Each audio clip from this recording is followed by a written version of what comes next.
6 causes du refus du visa américain. 1. Orgueil. 2. Nervosité dans l'entretien. 3. Divergence des informations. 4.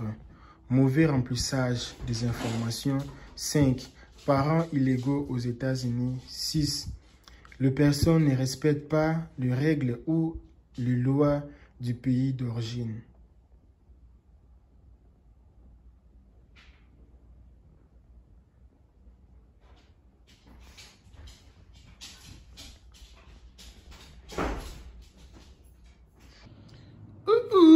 Regarde ce que je viens d'acheter. Hello. Il fait très froid à l'extérieur et j'ai mal, je dis mal, à marcher sur la rue, faire les vidéos. Désormais, je peux faire des vidéos à la maison. J'ai acheté ça, on va voir si ça va fonctionner. Salut la famille, je m'appelle El Kabea, je suis entrepreneur, je suis artiste musicien, je suis entrepreneur culturel aussi. J'ai beaucoup de choses que je fais. Si je reste au centre de citer, ça va vraiment nous prendre beaucoup de temps. Aujourd'hui, on va parler un peu du sujet, les 6 causes du refus du visa américain. Je voulais un peu synthétiser le titre pour ne pas avoir un titre long parce que sur YouTube, il faut avoir le titre un peu bref, il ne faut pas avoir beaucoup de mots. Et alors, on va un peu parler aujourd'hui pourquoi beaucoup de gens reçoivent les refus de leur visa. Tu pars là, tu fais l'inscription de l'école, tu fais tu fais tout ce qu'il faut faire légalement, tu as tes papiers en banque, tu as ton argent en banque, tu as une entreprise, tu as tout ce qu'il faut, tu as même plus que ce qu'il faut avoir pour avoir un visa, mais tu as toujours les négatifs, les refus. Et aujourd'hui, on va voir avec vous les 6 motifs, les 6 causes, pourquoi tu as toujours les refus, pourquoi tu ne prends jamais le visa. Et je parle bien sûr, on a le visa américain, là-bas l'ambassade des États-Unis, je ne sais pas, au Cameroun, en Côte d'Ivoire, au Bénin. Bon, le premier, comme je venais de citer, c'est premièrement l'orgueil. Deuxièmement, nous avons nervosité dans l'entretien. Troisième position, nous avons, bon, ce n'est pas la troisième position, je ne suis pas en train de citer l'ordre par la gravité, je cite c'est mal comme ça, l'ordre est comme ça. Premier, l'orgueil, nervosité dans l'entretien, divergence des informations ou d'informations, mauvais remplissage des informations, parents illégaux aux États-Unis, la personne ne respecte pas les règles ou les lois du pays d'origine là où tu demandes le visa. Et alors, on va rapidement parler sur l'orgueil. Et puis, je vais encore un peu ajouter, ce que je dis ici, ce n'est pas les choses que j'ai ramassées à la rue. Moi-même, j'ai quitté l'Afrique. Ça fait beaucoup d'années que j'ai quitté l'Afrique. Et j'ai beaucoup eu les refus du visa. Et j'ai aussi beaucoup gagné des visas des différents pays. Et je connais la réalité, comment ça se passe en Afrique. Je prie plus ou moins, pour faire cette vidéo, je ne sais pas, ça sera une vidéo de 20 minutes, peut-être. Je prie plus ou moins 5 ans en train d'analyser pourquoi les gens ont toujours le visa négatif à l'ambassade des États-Unis, quel que soit le pays que vous habitez. Le premier, c'est l'orgueil. Partons directement, je ne veux pas vraiment retarder. Pourquoi je dis l'orgueil? Il y a les gens qui disent que non, si seulement une université américaine m'accepte, il accepte mes papiers, on m'a inscrit dans une université américaine, j'ai tous mes papiers, j'ai toutes mes histoires, je viens seulement avec mes papiers à l'ambassade, mais c'est quoi, c'est quoi l'officier même, c'est qui même, ce n'est pas l'ambassadeur, c'est l'officier qui fait l'interview, mais c'est le consul, il vient là, mais c'est le consul. J'ai mes papiers de l'inscription, on m'a inscrit dans une université dans votre pays. Et mon papa a un compte de banque de 50 000 $, 100 000 $. Tout ça, c'est ça. Ce n'est pas ça du coup. que tu auras ton visa, tu peux avoir tous ces papiers-là, plus que même ces papiers-là, tu auras toujours négatif. Il y a même les gens qui ont des entreprises, ils ont toujours négatif. En fait, je ne veux pas retarder. Pourquoi je dis l'orgueil? Tu viens te dire, bon, moi, si seulement j'ai seulement le papier de l'inscription, j'ai seulement une invitation que je veux partir en réunion aux États-Unis, si j'ai seulement tous ces papiers-là, moi, j'ai déjà automatiquement le visa, ça sera seulement une formalité de partir à l'ambassade. Tu te mets dans ta tête que tu as déjà tout gagné. Quand tu te mets dans ta tête que tu as toujours gagné, tu vas perdre parce que tu ne seras pas préparé. Tu te dis, bon, j'ai déjà fini la bataille, je passe seulement pour faire la formalité. Or que tu ne pars pas faire la formalité. Ce que tu as fait, c'est pour avoir les armes pour aller maintenant à la guerre. La guerre, c'est l'interview. Là où tu pars maintenant pour défendre ton visa. Oui, c'est vrai, avoir l'inscription de l'école, avoir l'invitation, avoir tous ces papiers que tu as là, ce sont les évidences ou bien les preuves qui vont appuyer ta réussite ou la réussite de ton visa. Et quand tu as l'orgueil, tu n'auras pas le temps de réfléchir, le temps de penser des choses négatives qui peuvent déranger ton interview. Et du coup, quand tu as déjà l'orgueil sur ça, parce que toi, tu es l'enfant du ministre, toi, tu es l'enfant du PDG, toi, tu es d'une famille riche, tu es belle, tu sais bien parler français et tu sais bien... Moi, je disais, les gens qui disent, moi, je sais bien parler anglais, je vais faire l'interview en anglais.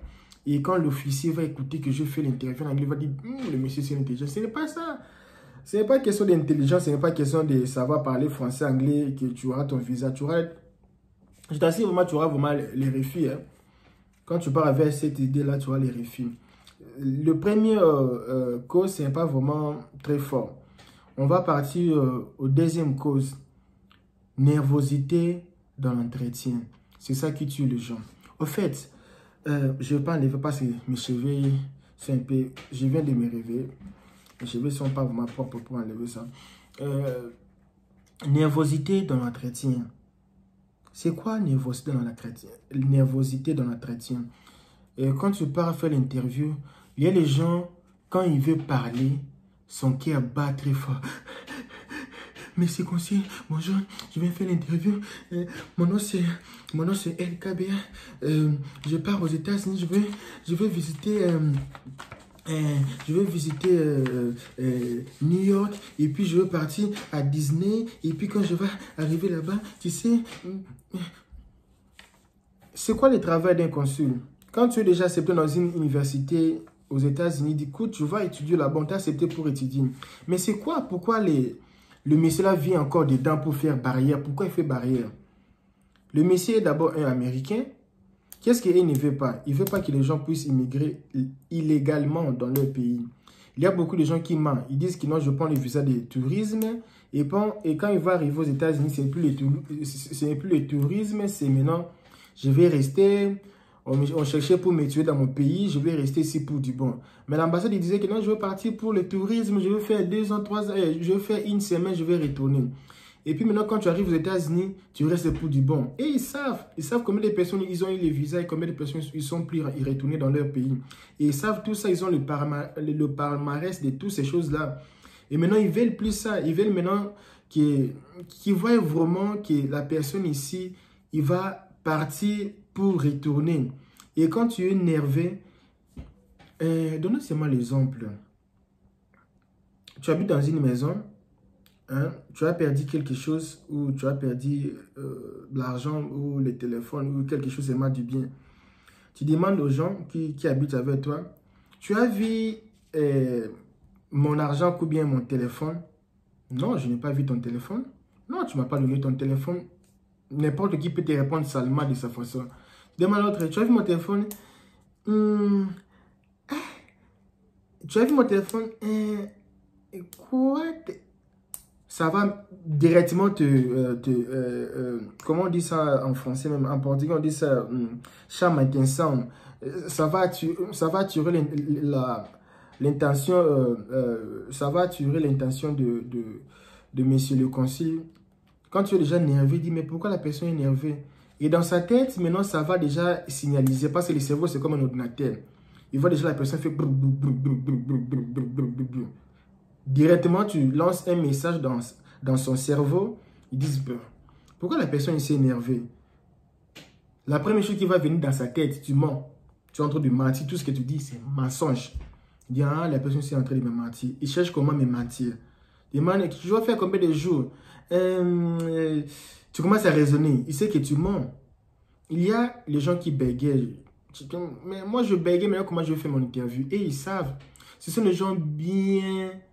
Vraiment que je veux, ils ont étudié pour ça. Ils prennent des formations. Donc, ils font ça chaque jour. Il sait quand la personne ment. Il sait quand la personne dit la vérité. Il sait quand la personne veut mentir. Il sait tout. Maintenant, quand toi tu mens, lui, il sait que tu es en train de mentir. Quand tu dis aussi la vérité, et il sait que tu es en train de dire la vérité. Donc, il n'y a pas même pas question de mentir. Parce qu'ils savent. Maintenant, il dit, moi, je bégaye. Maintenant, comment je veux partir faire mon interview? Quand quelqu'un bégaye, et ils savent que la personne ici, il bégaye. C'est pas que tu as bien commencé. Bonjour, je m'appelle Foulani. Et puis, une question, comment ça va? Ils savent que tu es en train de fonder. Tu bégayes pas. Maintenant, tu es en train de chercher comment mentir. Et ils savent. Et ils calculent même les temps que tu prends pour répondre. S'ils voient les... comment on dit ça, des égaux en français, on dit ça, il y a un peu une perte et quand ils voient que tu prends un peu du temps pour répondre, c'était quand on te pose une question, tu réponds, on te pose, tu réponds, il y a une question, tu as pris beaucoup de temps pour répondre. Ils voient savoir que tu es en train de mentir, nervosisme, on te pose des questions, ton cœur bat, donc tu es vraiment, tu n'es pas à l'aise, donc tu fais l'interview mais tu n'es pas à l'aise, le consul va savoir que tu es en train de chercher mentir. Tu n'es pas à l'aise, tu ne sais pas ce que réellement tu es en train de faire et tu n'es pas aussi bien préparé pour ça. Tu passes mal pour faire des enfants. Tu n'es pas quelqu'un qui était bien préparé, ne va pas venir comme ça, tête en tête. Quelqu'un qui part réellement étudier pour part dans le business ou part faire les visites, il sait ce qu'il fait. Nervosisme, ça va te tuer à l'interview. Et ils sont vraiment très prudents. Chaque geste que tu fais, chaque mouvement, il va savoir comment tu fais tes mouvements, comment tes mouvements ont changé.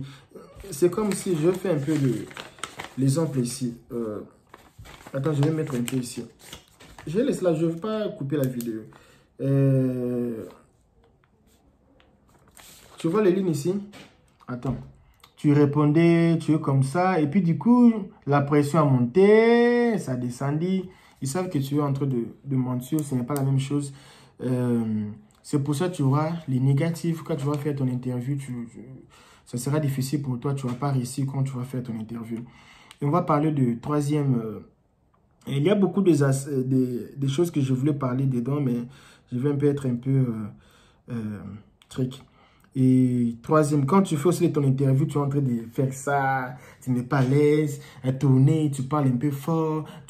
Dans tout ça là, tu auras vraiment les négatifs. Vraiment, quand tu fais ça l'interview, quelle que soit la réponse que tu donnes, et tu auras les négatifs. Et même, quand tu commences à faire ça, ils vont même te compliquer. Ils vont te poser une question et tu pousses un peu oublier. Et puis, ils retournent encore la question que tu avais déjà répondu. Ils te posent même 3 fois dans une manière différente. Et tu seras complètement foutu et sorti avec ton négatif à l'ambassade des États-Unis. Je suis désolé. Je ne vais pas mentir. Moi, si j'avais déjà eu un négatif à l'ambassade des États-Unis, c'est comme si on m'avait fusillé une bombe sur mon cœur. J'étais parti me coucher à 12 heures. Il faisait 12 heures. Je me suis parti dormir à 12 heures. Donc j'ai pleuré. Il faisait très chaud. Mais moi, j'avais le truc. Je sais comment ça fait mal. Alors, il ne faut pas être énervé.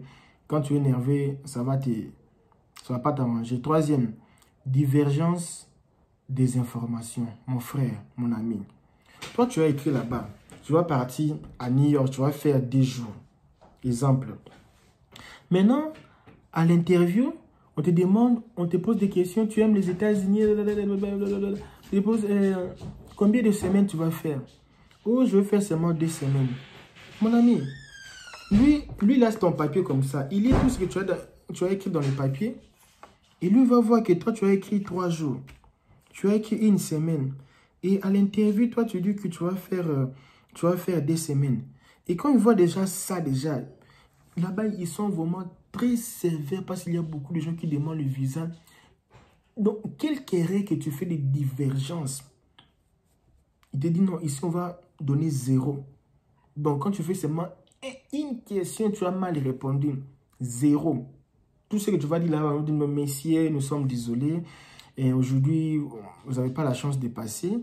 Mais on vous souhaite une bonne chance. Vous pouvez tenter dans un autre jour le visa des États-Unis. Aujourd'hui, vous n'avez pas la chance. Revenez dans un autre jour. Et tu vois, ton visa refit. Alors, les divergences des informations, c'est très capitaux. Il ne faut pas faire ça. Tu écris là-bas que tu pars étudier, même pour les études aussi. Quand tu pars étudier, l'année académique ou le trimestre va commencer le 1er janvier. Exemple, ça commence par le 1er janvier. Exemple, ça commence le 1er janvier. Et tu dois partir à l'ambassade 60 jours avant les débuts du cours. Ce n'est pas toi, tu pars 3 semaines, le cours va commencer dans 3 semaines, toi tu pars à l'ambassade 3 semaines. Non, tu vas partir à l'ambassade 60 jours avant que les études commencent. Et quand tu as eu ton visa, tu as 30 jours avant. Donc si les écoles, l'année académique commence le 30 janvier, toi tu dois arriver déjà les premiers, au plus tard les 5 janvier, déjà ici aux États-Unis pour commencer l'année académique. Ce n'est pas l'année académique qui va commencer les 5 janvier, toi tu viens ici les 3 janvier. C'est inexplicable, même les consignes, tous ces facteurs-là, ça va déranger. Alors, divergence des informations, tu dis, je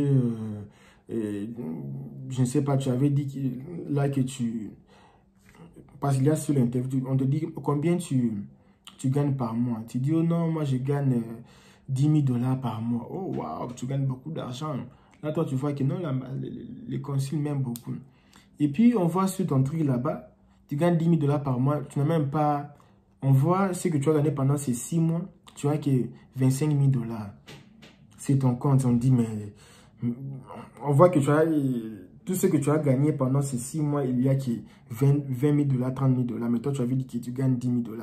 Et les choses là, des divergences des informations, les gens vont voir que tu mens. Et tu es un aventurier. Tu veux seulement partir là-bas pour rester, pour chercher quelque chose à faire. Donc, ce n'est pas ce que tu veux aller faire. Parce que le travail des consuls, c'est quoi? Il y a beaucoup de gens. Il y a les pays où on ne complique pas les gens. Hein. Il y a parfois les pays où on ne complique pas les gens. Mais en Afrique, souvent, où les Africains, on complique vraiment beaucoup de gens pour aller là-bas. Parce qu'ils savent que la majorité, c'est 100%. C'est 100% des gens qui partent là-bas. C'est que moi, je pense, ce n'est pas que c'est vraiment la réalité, mais c'est que moi je pense, je peux dire c'est 100% des gens qui quittent l'Afrique, même 80% restent. Hein. Si c'est beaucoup, c'est 20% qui retournent. La majorité ne retourne pas. Les gens parlent là-bas parce que tu as un visa de 3 mois. Tu as fait 1 mois là-bas, 2 mois, tu vas retourner encore pour demander d'autres visas. Mais pour les Brésiliens, et quand ils demandent le visa, et ils ont un visa de 10 ans, regarde un peu la différence avec les Brésiliens. Quand les Brésiliens demandent le visa pour les États-Unis, c'est 10 ans. Il peut aller, retourner. Les jours qu'il va voir, je pars pour rester, il reste pour du bon. Je ne dis pas qu'il faut venir rester ici.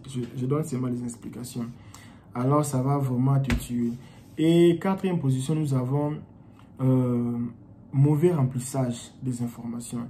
C'est un peu similaire à divergence des informations. Mais divergence des informations, c'est quand tu fais l'interview, tu as déjà rempli le formulaire. Maintenant, le 4e position, c'est maintenant mauvais remplissage des informations. C'est aussi, c'est entre parenthèses, presque, si tu as les règles de ça, c'est parce que tu avais fait mauvais remplissage. On demande là où tu avais étudié, on demande là où ta compagnie est, on demande tout ça, tu donnes une information. Et puis à l'interview, on te demande, ton entreprise se situe dans quelle adresse? Tu donnes l'adresse de ton bureau là où tu as les ordinateurs. Mais là-bas, sur le formulaire, tu avais dit que ton entreprise, c'est à Tao Lugar. Et Tao, je parle même portugais. À Tao Place, oh, je parle portugais, je suis désolé. Donc, tu dis que ton entreprise, c'est quelque part. Et puis, tu dis à l'interview que mon entreprise, c'est quelque part. Donc, tu as oublié tout ce que tu as fait. C'est bien quand tu fais les remplissages des informations au formulaire. Il ne faut pas seulement laisser quelqu'un faire pour toi. Il faut aussi être là quand tu fais. Et quand tu fais ça, il faut avoir aussi les photocopies des papiers, de tout ce que tu remplis. Tu fais les photocopies de toutes tes réponses, des questions, des réponses. Tu lis ça, ça entre dans ta tête. C'est ça que tu vas répondre. Ce n'est pas d'autres, c'est ça que tu vas répondre. Et maintenant, ça va faire que tu ne puisses pas avoir ton visa parce tu as mal répondu. Ça peut aussi être aussi que tu as fait une erreur. Il fallait que tu écrives que tu as 10 ans. Par exemple, 10 ans 1982. Tu as mis que 1983. Par erreur, tu n'as pas vu erreur. Mais à l'interview, tu dis maintenant ton vrai âge. Tu n'as pas menti. Je dis, mais moi, je n'ai pas menti. Il y a des gens qui disent que j'ai fait tout, j'ai dit toute la vérité, mais je n'ai pas eu le visa. J'ai mon inscription, j'ai mon invitation, j'ai mon argent. L'argent réel, même à banque, je n'ai pas eu le visa. À cause des erreurs, quand tu fais aussi les remplissages des informations, tu ne prestes pas attention parce que c'est beaucoup de choses. Il faut vraiment prester attention pour ne pas tomber dans ces choses pareilles. Et nous avons pour le 5e position, parents illégaux aux États-Unis. Quel est parents illégaux? Parents, c'est quoi? Parents, c'est pas, ici on appelle ça parents. Parents, c'est pas seulement papa, maman. Non, parents, c'est pas ça. Parents, c'est quelqu'un qui, le parenté, si je peux dire, le parenté. On demande à l'interview, tu connais quelqu'un aux États-Unis? Bien sûr, il ne faut pas aussi nier si tu connais quelqu'un et c'est lui qui a fait les documents pour toi. Tu vas dire que tu n'as pas quelqu'un, mais ça montre que c'est quelqu'un qui a fait pour toi. Comment tu vas faire tout ça seul? Tu dis aussi que j'ai quelqu'un et les ambassadeurs, ils sont vraiment curieux. Ils veulent savoir la personne c'est qui, qu'est-ce qu'il veut faire, qu'est-ce qu'il fait aux États-Unis. Si par exemple tu demandes le visa d'études, demande si tu as quelqu'un aux États-Unis, tu vas dire tu as quelqu'un. Et la personne là, comment elle est partie aux États-Unis? Non, il était parti pour les affaires. Combien d'années? Il ne va même pas demander ça. La personne, combien d'années il a fait aux États-Unis? Oh non, il est déjà là-bas plus de 6 ans. Alors, il était parti avec quel visa? Oh non, visa d'études, visa des affaires. 6 ans aux États-Unis, visa d'études. Mais la personne te dit juste aujourd'hui, ah non, il ne te dit pas, il fait quoi? Non, il travaille, il est vraiment légal là-bas, il travaille là, tous ses documents de papier. Définitivement, les messieurs le conseil vont savoir, ah, toi tu pars pas pour le tourisme, tu pars pas pour étudier, tu pars parce que ton ami était parti là-bas avec le visa d'études, de tourisme, de business, il est resté là-bas pour vivre là-bas. Automatiquement, c'est probable que toi aussi tu pars pour rester. Automatiquement, je n'ai pas confiance en toi. Tu peux faire comme lui, rien ne va me garantir que je ne vais pas faire comme lui. Parce que si lui a fait ça et tu vas partir rester chez lui, il y aura une grande influence de lui dans sa vie et puis du coup tu peux rester là-bas pour vivre là-bas et puis moi ma mission c'est pour éliminer les gens qui veulent partir rester là-bas pour vivre. Alors tu n'auras pas ton visa, tu as cité quelqu'un et la personne là disons que tu as quelqu'un là-bas. Non, j'ai quelqu'un qui a étudié là-bas et il a fini et puis il est retourné, il est ici au Congo mais pour le moment il n'est plus là-bas aux États-Unis. Ah oui, bonne impression. La personne qui est ici, il y aura une influence des parties aussi retournées. Donc tu vois, c'est un peu compliqué pour vous, les demandeurs de visa. Ici, je suis en train de citer les 6. Le parent illégaux, il faut vraiment faire attention. Je sais que les gens vont demander, mais nous avons des questions, on veut aussi demander. Ici, je vais citer 6, mais j'ai plus de 20 causes de refus de visa. Ici, je vais citer 6. Si vous avez les lacunes, tu as quelqu'un qui va partir à l'ambassade, envoie-lui les liens de cette vidéo ici, qu'elle puisse voir ma vidéo. Ça va aussi lui aider. Si elle veut beaucoup de détails sur ma vidéo, il peut aussi m'envoyer un message sur ma boîte email, Gmail, LKBA. 0@gmail.com. On va voir comment avec mon équipe on peut lui orienter pour bien passer son interview. Et on va passer numéro 6. La personne ne respecte pas les lois la personne ne respecte pas les règles ou les lois du pays. D'autres gens, ils appellent ça les impostos de renda. Ici aussi, il y a ça, les impôts. Je ne sais pas si d'autres pays en Afrique, il y a aussi les gens qui déclarent des impôts. Il faut déclarer les impôts. Tu ne déclares pas vraiment tes impôts. On te demande la déclaration des impôts et tu n'as pas ça. Mais ça va dire, mais si dans ton pays, déjà, tu ne respectes pas les règles, tu ne respectes pas les lois, et comment tu vas aller dans mon pays respecter? Oh, j'ai une entreprise, j'ai une grande entreprise de 10 personnes. Tu vois, j'ai 10 fonctionnaires, ils travaillent pour moi. J'ai une grande boutique, j'ai beaucoup d'argent, c'est ça même. Mais c'est le conseil, il regarde mon argent. J'ai 140 000 $, tu vois, 140 000 $ en banque. Ok. Tu as combien des employés? Oh, j'ai 10. Tu peux me montrer la déclaration qui montre que toi, ces 10 personnes travaillent pour toi, tu le payes chaque fin du mois. Tu n'as que pour des fonctionnaires. Oui, tu n'as pas ça. Tu ne respectes pas les lois. Tu ne respectes pas. On va voir qu'il y a quelque chose qui ne va pas dans ton pays. Tu fais déjà les mafias. Et là-bas, si dans ton pays, tu fais les mafias, là-bas, tu vas faire plus que... Parce que ce n'est pas ton pays, tu peux faire n'importe quoi et puis retourner dans ton pays parce que tu as de l'argent. Tu vois, c'est un peu compliqué. Ce sont les questions, des choses qu'il faut bien voir. Alors moi, je vais que citer 6. Et si ça vous plaît cette vidéo, partagez cette vidéo à vos familles. Si tu connais quelqu'un qui songe un jour venir ici aux États-Unis, qui est en train de faire la demande des visas d'études, qui est en train de faire la demande des invitations pour venir ici au séminaire, pour venir ici au meeting, pour venir ici faire le tourisme, pour venir ici faire beaucoup de choses ici, visiter. Vous pouvez lui envoyer cette vidéo et vous pouvez aussi me contacter directement. Je vais laisser le premier commentaire, ça sera le commentaire que je vais faire pour laisser un peu ma boîte email, mon adresse email. Et tu peux me contacter, m'envoyer les messages. Vraiment, je vous aime beaucoup. Mon nom c'est LK, bien comme je venais de dire auparavant. Je vous laisse, on va se voir. Oh, abonnez-vous sur ma chaîne parce que après ça, je vais encore faire 3 vidéos. Et les vidéos que je vais faire aussi des vidéos pour montrer comment tu peux avoir l'assurance gratuite aux États-Unis. La fois passée, j'avais fait une vidéo pour montrer les désavantages de vivre aux États-Unis.